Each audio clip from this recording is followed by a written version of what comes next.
Hey everybody. In today's video, we're going to be going through the Dead Money DLC in Fallout New Vegas. Twist is that we are doing this on very hard difficulty, hardcore, or survival mode depending on which way you call it, and at level 1. Strength, endurance, and luck were my three focuses when playing with Doc Mitchell's dildo. Strength and endurance were obvious picks, but I picked up luck because I knew I needed something else other than skill to get through this challenge. After picking up Logan's loophole, and skilled for my traits, I stashed my gear like the big Dumbo I am, even though it was going to be taken away anyway. I then praised the dark arts to teleport me to the start of the DLC, confirmed the game settings, and contemplated my life choices that brought me to this moment. Soon after committing to this torture, I was farted on. So begins our journey for a man's binge eating disorder. I immediately started role-playing as Sonic, collecting all of the coins I could. I took a quick glance at the shiny stick the blue-robed dude gave me before putting it to good use. I played this DLC ridiculously carefully, almost like my first orgy. I wore the best protection I could find, did what I came there to do with my butthole clenched, and got out as fast as I could. After getting inside, I took a deep breath and blocked out any strange sounds, which there were a lot of, by the way. I looked around for anything useful and found a pair of glasses, which, despite thinking that they might conform to certain fetishes, I opted not to use. I moved bodies out of the way and consumed plenty of alcohol. I also met a cute guy in a cage and decided that not all femboys were bad after all. Putting aside the orgy experience for a moment, I did receive a level up which allowed me to increase my survival and grab the hunter perk. I gathered up the courage to be Sonic again before heading into a stranger's home and stealing some clothes, because despite what the game suggests, I was completely naked up until this point. Through my journey through Dead Money, I found many things that wanted to kill me. If it wasn't traps, it was trappers, and there were a lot of both. In truth, nothing in this first part of this DLC proved tricky. I took things slow and found myself looking really good in the health department. I found the most critical part of my Mandalorian cosplay and vowed to never take it off until I received an upgrade.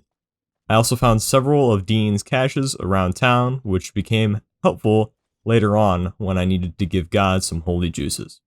There were more traps than I remembered, which isn't surprising because I only played this DLC once, roughly 6 years ago. Fortunately, with God and anime on our side, nothing could stop me. I met with the pimp hosting the event several days later and was shocked when he looked similar to Johnny Sins. Turns out he isn't actually a doctor, and Dean just had a severe case of alopecia. With an explosive just under my erection, I hired him for a part in one of my movies. Looking for Christine not only made me question my sanity, but my sexuality as well. These strange, beepy thingies proved to be worse than all of my exes combined, but at least I got another suitcase and an assassin suit that fails to be even half of the stealth suit from Big Mountain. At last, we cannot have a sexy robotic voice feeding me stimpaks for this DLC. We're okay on Stimpaks. Here's where I fucked up.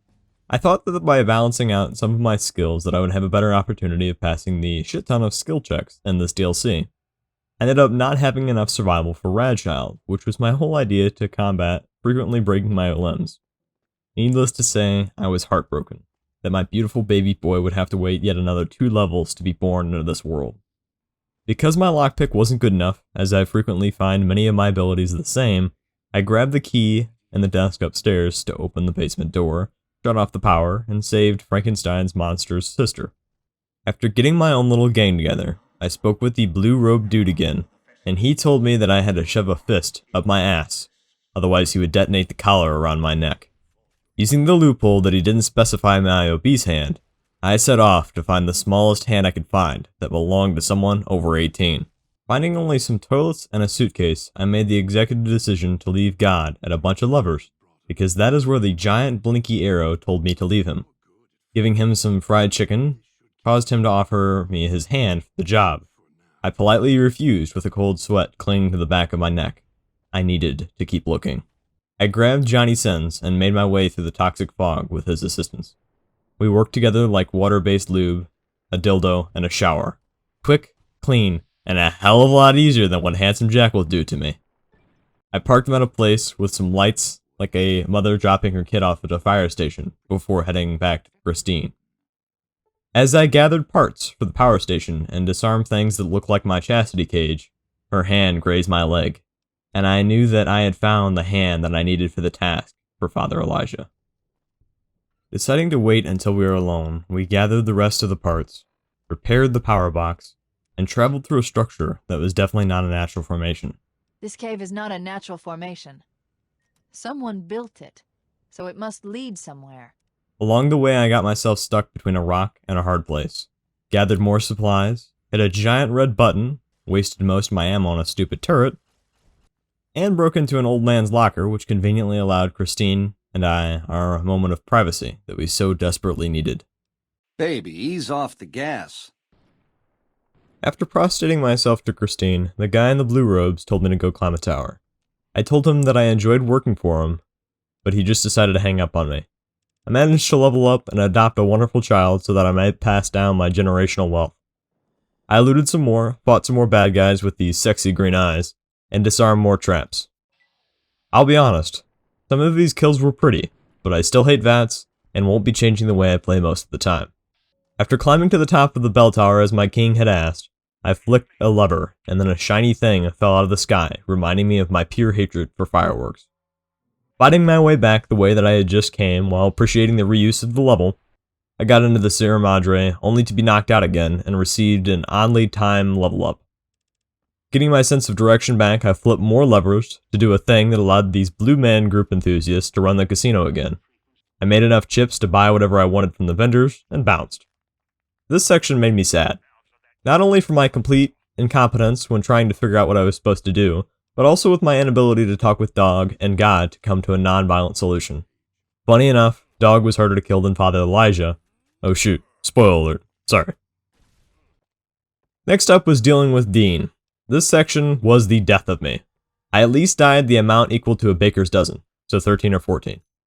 Between the holograms and the BB thingies, I had to take several breaks just to formulate the will to get through this challenge. I got the stupid keys and popped in the recording of Johnny Sin's last work. I apologized profusely to Dean for the mix-up, but he seemed to be into it. I met up with Christine in Vieira's room, who still hadn't forgotten about the cum still in her shoe. To show her anger towards me, she had me retrace my steps to go back to the lobby for more stupid voice recordings. Making my way back up, and looting a little more, I made my way into the vault. Or so I thought. When I tell you that my heart dropped when I found that I still had a whole section of those beeping bitches, I was pissed. Between those stupid pricks and the holograms, I had my work cut out for me. I put on a brave face before facing my death at least 4 square times. I knew my AP Calculus class was going to come into play at some point in my life. I just didn't think it would be in this video. That was where the whole lesson of dead money, letting go, was thrown out the window. I was walking out of this goddamn vault with all the gold, or I would marry Father Elijah, that way I could finally be a femboy for a wealthy man. Either way, I was going to clap some cheeks, or at least he was going to clap mine. With the turrets that he had, I'll admit I was a little worried, but I had saved up most of my chems thinking this moment was going to be the worst in the DLC. Steady, the critical chance book, Med-X, and anything else I had my mitts on were fair game, without the chance of addiction. Killing him with my automatic rifle was bliss. I utilized his body to hold the gold, and I booked my ass for the elevator. In these moments, I finally realized why my mother wasn't proud of me. I ended up a greedy whore with a loose, though puckered ass. Despite her lack of acknowledgement of my intellectual pursuits, I made it to the elevator, thus proving that I can beat Fallout New Vegas Dead Money on very hard difficulty, hardcore, and at level 1. While this challenge has already been completed, I really wanted to see if I could personally do this. With that being said, I hope you enjoyed this video, and have a good one.